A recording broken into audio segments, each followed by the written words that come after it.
ድንቅ የሆኑ ሐሳቦች እንዳሉ ይሰማሃል፣ ግን እውነቱ ይሄ ነው። ሐሳብህን ለሰዎች ማስተላለፍ ካልቻልክ ብልህነትህ ካንተ ጋር አብሮ ይቀበራል። ቃላት እንዲሁ ድምጾች አይደሉም። ለሀብት፣ ለጦርነት ወይንም ለፈውስ የሚዘሩ ዘሮች ናቸው። አብዛኛው ሰው ዝምታን በጩኸት እየሞላ ነው። ዛሬ ግን እንዴት በመሃል መናገር እንደምትችል አሳይሃለሁ። እስከ መጨረሻው ተከታተለኝ። ምክንያቱም አንተ ለቃል ዋጋ ካልሰጠ ዓለምም ዋጋ አይሰጥህም። የወደፊት ሕይወትን በድምፅ መለወጥ እንጀምር። ወደ ቻናላችን እንኳን በደህና መጣችሁ።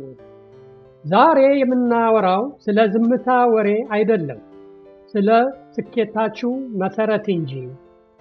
መካከለኛ ሐሳብ ያላቸው ሰዎች ትኩረት አግኝተው የእናንተ ድንቅ ሐሳቦች ለምን ተዳፍነው እንደሚቀሩ ጠይቃችሁ ታውቃላችሁ? ሚስጥሩ አንድ ነው፣ የቃላት ኃይል። ዛሬ በተፈራ ታሪክ ውስጥ በማለፍ እንዴት ብርቱ ተግባቢ መሆን እንደምትችሉ እናያለን። አብረን እንቆይ። ቃላት የወደፊት ሕይወትን ሊገነቡ ይችላሉ፣ ወይም ደግሞ በቅጽበት ሊያፈርሱት ይችላሉ። ቃላት እጅግ በጣም ብርቱ ኃይል አላቸው። ድንቅ የሆኑ ሐሳቦች ሊኖሩ ይችላሉ፣ ነገር ግን ያንን ሐሳብ ለሌሎች ማስተላለፍ ካልቻልክ ሐሳቦች የትም አይደርሱም። ውድ አድማጮቻችን፣ በአእምሮ ውስጥ ታላቅ ጥበብ ሊኖር ይችላል፣ ነገር ግን የምትናገረው ቃል የተሰባበረና ግልጽ ካልሆነ ዓለም ያንተን ብሩህነት ላያየው ይችላል። ሁሉም ነገር የሚጀምረው እዚህ ጋር ነው፣ በቃላት። እኔ በጽኑ የማምንበት አንድ ነገር አለ፣ ሐሳብን በግልጽ የመግለጽ ችሎታ። በሕይወትህ ውስጥ ከምታዳብራቸው ክህሎቶች ሁሉ የበለጠ ዋጋ ያለው ሊሆን ይችላል። ይህ በንግድ ዓለም ብቻ አይደለም፣ በንግግርም መድረክም ብቻ አይደለም፣ ይልቁንም በሕይወትህ በሙሉ እንጂ። ምክንያቱም ቃላትህ በሁሉም ነገር ላይ ተጽዕኖ አላቸው። እንዴት እንደምትመራ፣ እንዴት እንደምትገበያይ፣ ከሰዎች ጋር እንዴት እንደምትገናኝ፣ ልጆችህን እንዴት እንደምታሳድግና የወደፊት ሕይወትን እንዴት እንደምትገነባ የሚወስነው በቃላትህ ነው። ውድ የቻናላችን ተከታታዮች፣ ከዝምታ ወደ መናገር የሚወስደውን አንድ የተፈራን አጭር ታሪክ ልንገራችሁ። ተፈራ ገና ጅማሮ ላይ ሳለ በጣም አይናፋር ነበረ። ዝምተኛና በራሱ ላይ እምነት የሌለው ሰው ነበረ። ውስጡ ብዙ ሐሳቦችና እይታዎች ነበሩ፣ ነገር ግን እንዴት አድርጎ ለሰዎች እንደሚያካፍላቸው አያውቅም ነበር። በውስጥ ያለውን ለሌሎች ማካፈል ካልቻልክ ባለህበት ትቆማለህ፣ ትገታለህ። ከዚያም አንድ ቀን መምህሩ ተፈራን ከመቅጽበት የለወጠውን ንግግር እንዲህ ሲሉ ነገሩት። ተፈራ፣ ባለጸጋ መሆን ከፈለግ፣ ስኬታማ መሆን ከፈለግ በደንብ መናገር ተማር።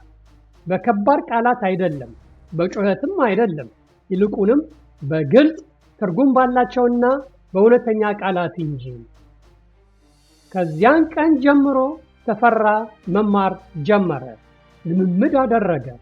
ሰዎችን ለማስደመም መናገሩን አቆመና ሐሳቡን በግልጽ ለመግለጽ ሲል ብቻ መናገር ጀመረ። በዚያን ጊዜ ነገሮች ሁሉ መለወጥ ጀመሩለት። ላፍታ ቆም በሉና ራሳችሁን ጠይቁ። ዓለም ችላ ያለቻችሁ የምትናገሩት ስለሌላችሁ ነው ወይስ እንዴት መናገር እንዳለባችሁ ስለማታውቁ? የተፈራ ታሪክ የት ጋር እየተሳሳታችሁ እንደሆነ ፍንጭ ይሰጣችኋል። ውድ የቻናላችን ተከታታዮች፣ የንግግር ክህሎት የሕይወት ክህሎት መሆኑን ስንቶቻችሁ ታውቃላችሁ? አድማጮቼ ሆይ፣ እውነቱ ይህ ነው። የመግባባት ችሎታ እንዲሁ ተራ ተጓዳኝ ክህሎት አይደለም፣ የሕይወት መመሪያ ክህሎት እንጂ። ሰዎች ክፍያ የሚከፍሉ ስላወቅከው ነገር ብቻ ሳይሆን ያወቅከውን ነገር እንዴት እንደገለጽከው ጭምር ነው። ግንኙነቶች የሚገነቡት በሐሳብ ብቻ አይደለም፣ በቃላት ጭምር ነው። ስለዚህ ወደፊት መራመድ ካልቻልክ፣ ሰዎች የማይሰሙ መስሎ ከተሰማ ወይንም መልእክትን በጮት መሃል ከጠፋብህ ዝም አትበል፣ ተስፋ አትቁረጥ። በብርታት በግልጽነትና በዓላማ መናገርን ተማር። ይህን ማድረግ ስትችል የሰዎችን ልብ ማነሳሳት፣ ተጽዕኖ መፍጠርና መምራት ትችላለህ። የራስን ሕይወት ጨምሮ የሌሎችንም መለወጥ ትችላለህ። ውድ አድማጮቻችን፣ ቃላቶች ዘሮች ናቸው በሚለው ሐሳብ ስንቶቻችሁ ተስማሙበታላችሁ? ቃላት ሁለት ዋና ዋና ነገሮችን ያደርጋሉ። ለአእምሮ ምግብ ይሰጣሉ፣ ለማስተዋልና ለንቃት ብርሃንን ይፈጥራሉ። ቃላት እንዲሁ አየር ላይ የሚበተኑ ድምጾች አይደሉም። እነሱ ዘሮች ናቸው። በአስተሳሰብ፣ በስሜት፣ በድርጊትና በውጤት የሚያድጉ ዘሮች ሲሆኑ ቃላት ጦርነት ይጀምራሉ። ቃላት ቁስልን ይፈውሳሉ። ቃላት ሀገራትን ይገነባሉ። ቃላት ቤተሰብን ያፈርሳሉ። ስለዚህ ቃላት በሕይወታችን ውስጥ ትልቅ ቦታ ይኖረዋል። በአግባቡ ከተጠቀምንባቸው የምትመኘውን ሕይወት ሊቀርጹልን ይችላሉ። ተፈራ ወጣት ሳለ ይህ አይገባውም ነበር። በግዴለሽነትና ያለ ጥንቃቄ ይናገር ነበር። ያለ ምንም ዓላማ የመጣለትን ሁሉ ይናገር ነበር። እንዲህ አይነቱ ንግግር ግን ምንም አይገነባም። ውድ የቻናላችን ተከታታዮች፣ እዚህ ጋር መምህሩ ተፈራን ያስተማሩት ትምህርት በቀጣይነት ልንገራችሁ። መምህሩ እንዲህ አሉት፣ ተፈራ ስለሚያምር ብቻ አንድ ነገር አትናገር፣ ትርጉም ስላለው ነገር እንጂ። ይህ ንግግር በጥልቀት ተፈራን ነካው። አብዛኛው ሰው ዝምታን በጩኸት ለመሙላት ብቻ ይናገራል እንጂ ትርጉም ባለው መልኩ አይግባባም። ስለዚህ ተፈራ ጉዞ ጀመረ። የተሻለ መናገርን ለመማር፣ ሰዎችን ለማስደመም ሳይሆን ሐሳቡን በግልጽ በቀላልና በእውነት ላይ በተመሰረቱ መርሆች ላይ በመጣል መሆኑን ተረዳ። ስለዚህ እናንተም ይህንን ጉዞ መጀመር አሁኑኑ ትፈልጋላችሁ? ለራሳችሁ ቃላት ዋጋ ካልሰጣችሁ ሌላ ማንም ዋጋ እንደማይሰጥላችሁ በሚለው አባባል ትስማማላችሁ?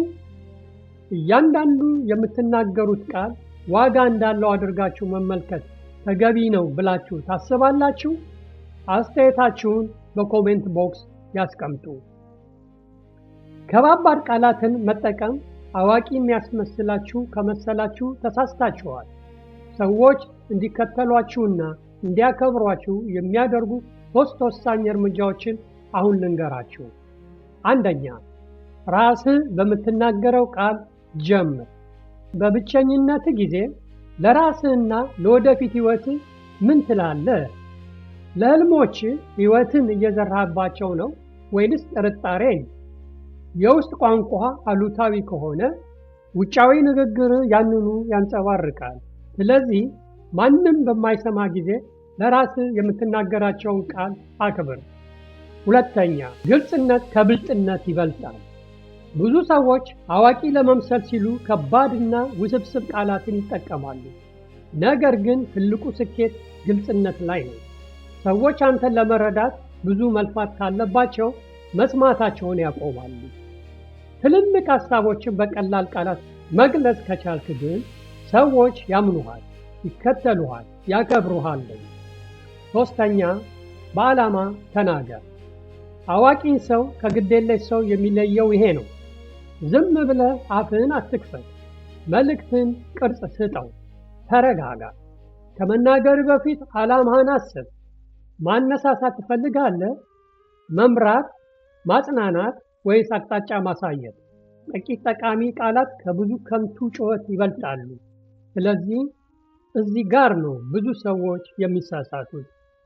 አሁንም አየር ላይ ጩኸት መበተን ትቀጥላላችሁ ወይስ በሰዎች ልብ ውስጥ ትርጉም መዝራት ትጀምራላችሁ? ቃላቶቻችሁ መሳሪያዎቻችሁ ናቸው። ዛሬውኑ የወደፊት ሕይወታችሁን በቅርጽ ጀምሩ። ለማጠቃለል ያህል ቃላቶቻችሁ ዘሮች መሆናቸውን አትዘንጉ። ለብዙሃን ብትናገሩ ለልጆቻችሁ ወይንም በመስተዋት ፊት ለራሳችሁ እየዘራችሁ ያላችሁ የወደፊት ዕጣ ፋንታችሁን ነው።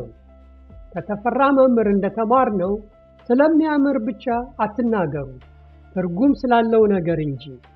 ለቃላቶቻችሁ ዋጋ መስጠት ከብልጥነት ይልቅ ለግልጽነት ቅድሚያ መስጠትና በዓላማ መናገር ማንም ሊዘነጋው የማይችለውን በር የሚከፍቱላችሁ ቁልፎች ናቸው። ይህ ታሪክ ልባችሁን ነክቶ ከሆነ ለራሳችሁ ብቻ አታስቀሩ። ድምፃቸውን መፈለግ ለሚገባቸው ወዳጆቻችሁ አጋሯቸው። ዛሬ ለራሳችሁ መናገር የምታቆሙት አንድ መጥፎ ቃል ምንድን ነው? ከታች በኮሜንት መስጫ ላይ አጋሩ። ላይክ ማድረግን፣ ሰብስክራይብ ማድረጋችሁንና የደውል ምልክቱን መጫን አትርሱ። ያስታውሱ፣ ድምጾ ኃይሎ ነው። በአግባቡ ይጠቀሙበት። በሚቀጥለው ቪዲዮ እስክንገናኝ ቸር እንሰንብት።